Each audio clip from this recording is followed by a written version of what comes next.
Hello and welcome to the Ridiculously Good VA Show with Tracy Daviero.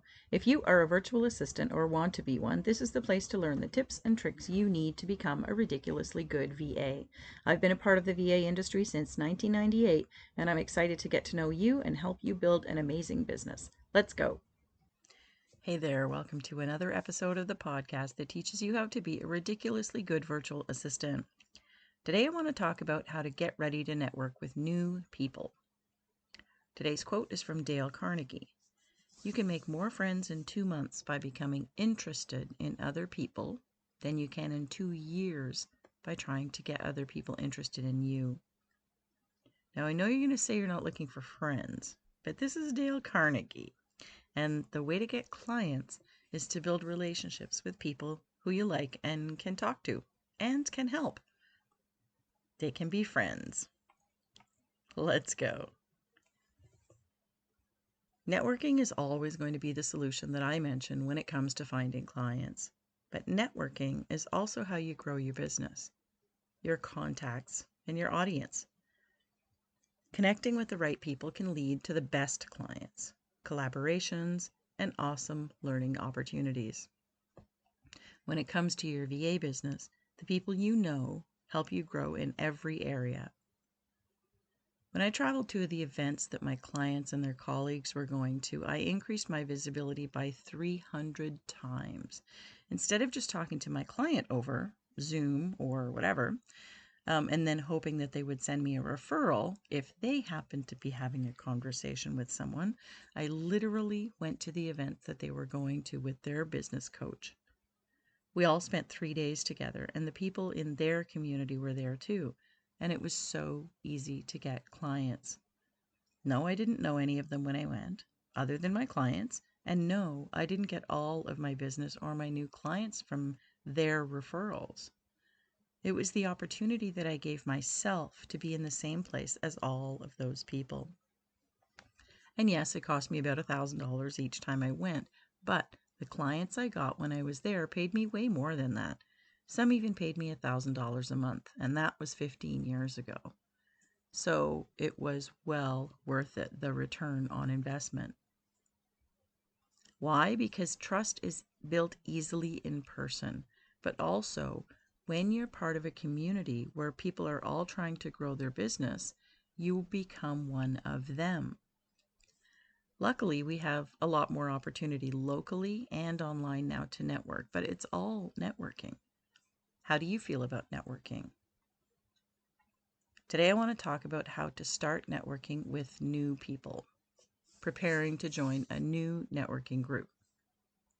The first thing you want to do in any group is look around, do a little research, check people out. You first want to know that it seems like the best group for you right now. That might not be evident right away, but you can get a sense if you take some time and look around. Online, that means looking at who posts, what they post, who responds, and how the group generally communicates with each other. At an in-person group, you can see who greets each other, who stands with whom, who knows the host, or even who stands alone. Group dynamics are a thing in all groups, and all you need to do is find yours. You might join a local business networking group, groups that your clients are in, like entrepreneur groups, platform groups, I call them, like systems that you and your clients use or that your clients use and you know how to use. I usually advise to join and be active in no more than 3 groups at once. You can certainly do whatever you want, but to present the way you need to in any group, you really need to be focused on it. And spreading that kind of energy over 10 groups, it just takes more time. Find the ones that really work for you and spend your time with them. And set goals. When you set goals for every group and event that you take part in, it just makes everything easier, makes everything more clear. What are you looking for? Are you looking for visibility? Are you looking for practice having business conversations? Looking for clients? Looking for referrals? Looking for partners? Looking to learn something? Everything might differ for each event or each month, but you want to know what you're looking for and be sure it's not just trying to find clients right? I mean, if you are looking for clients, that can be your end goal, but how do you get there without just coming out and pitching? That's what you should be focusing on in your day-to-day connections with all the new people. The elevator pitch. I don't like an elevator pitch. That is nothing new to hear. If you follow me in my training at all, you know that I'm not a fan of an elevator pitch, but you do need to be able to describe who you help and how you help them. The problem with elevator pitches is they're just too big, even though they're limited word-wise. They contain too much information, or worse, they're too succinct. You've worked on it too much, and they just confuse the person you're talking to. When someone comes up to me and says, "What do you do?" I say, "I'm a virtual assistant. What do you do?" I don't say, "I'm a virtual assistant who helps 6- and 7-figure business coaches with their marketing implementation so that they can fill their programs and make more money." That's my elevator pitch. That might be what I do, but it's never necessary to jam it all into one sentence. And what if the person isn't a 6- or 7-figure business owner or a coach?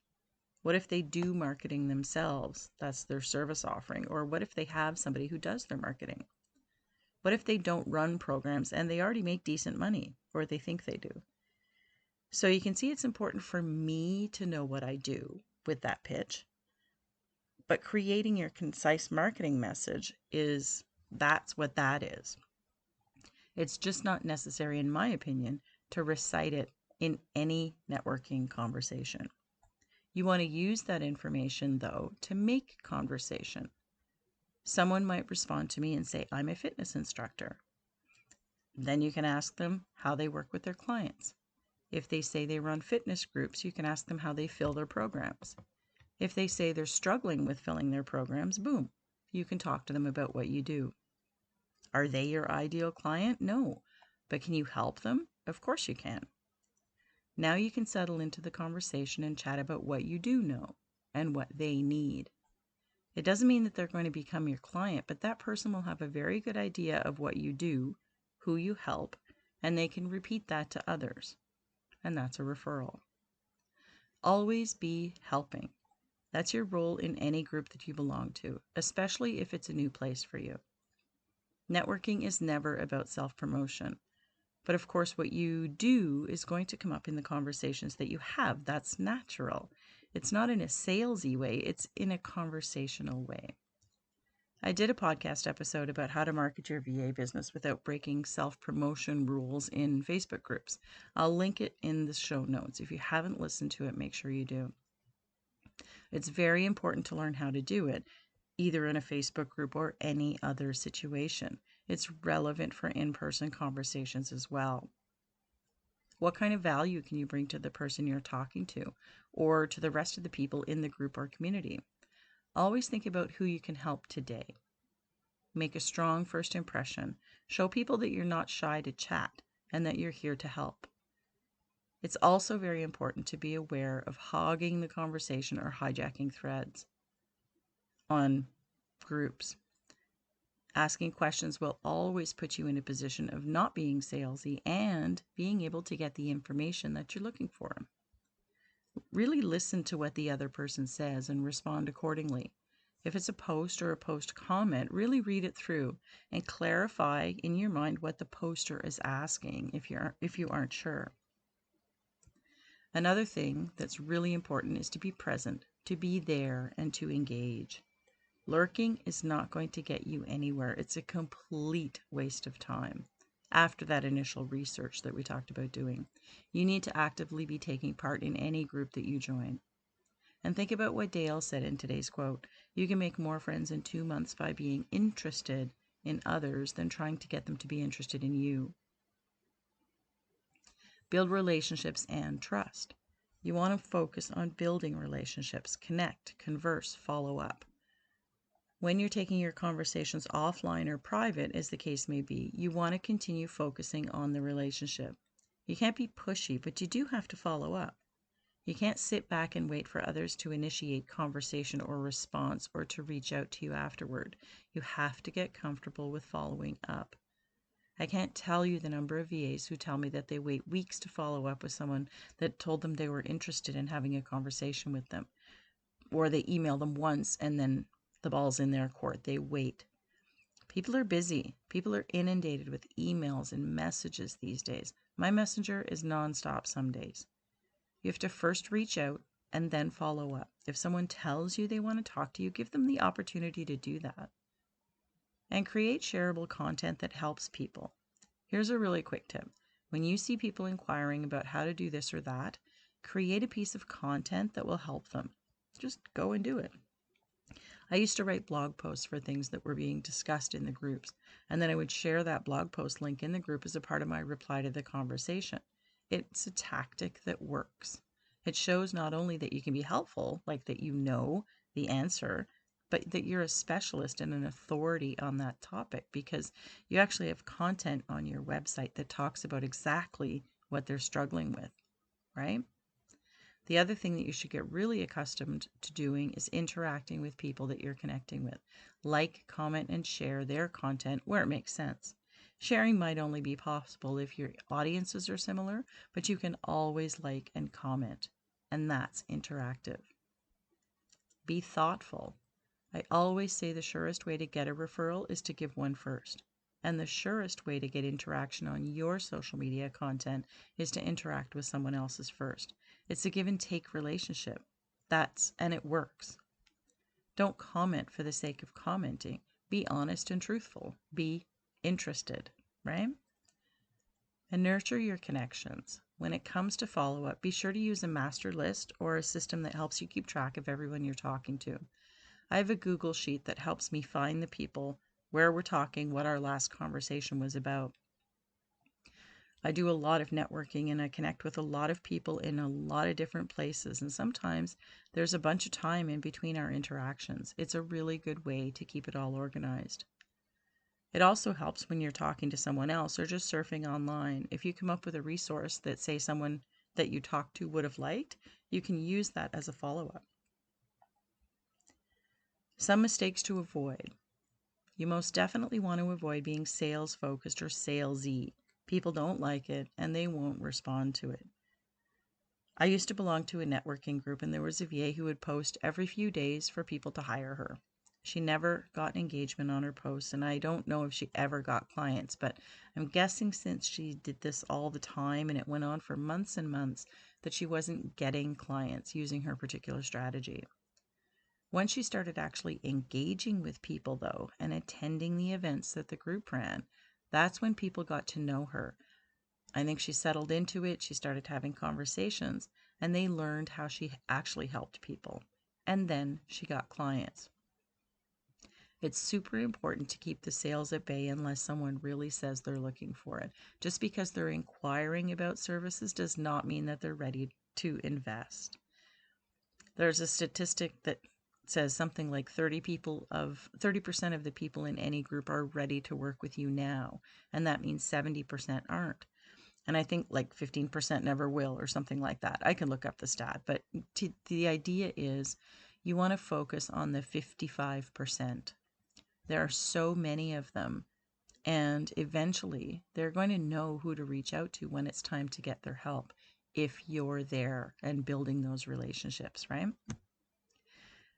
I'm going to leave it here for today, but I hope I've given you some tips on what to do when you're joining a new group. It won't take you long for you not to be a newbie when you show up every day and take part. Being active is the key. Let's take another peek at Dale Carnegie's quote. Remember it. You can make more friends in 2 months by becoming interested in other people than you can in 2 years by trying to get other people interested in you. I'd love to help you make more friends in 2 months. It's easy. Joining the 50K VA Bootcamp will make that easy. We're definitely going to be practicing how to be interested in other people during that bootcamp. I think you know it's time. I'm here to help. The only reason I'm here at all is to help you become a ridiculously good VA. But it's you who has to take that first step. I've helped hundreds of VAs who are stuck at moving through private coaching, my monthly mastermind group, my group coaching program, and my self-study trainings. If you're ready to get my help, let's connect on a cut to the chase call. You can book yours at yourvamentor.com/chase. Thanks for tuning into the podcast this week. I'll see you next time. Thank you so much for tuning in to this episode of the Ridiculously Good VA Show. Don't forget to subscribe so you don't miss a thing. For more great resources for your VA business, visit my website at yourvamentor.com. I'll see you back here next time.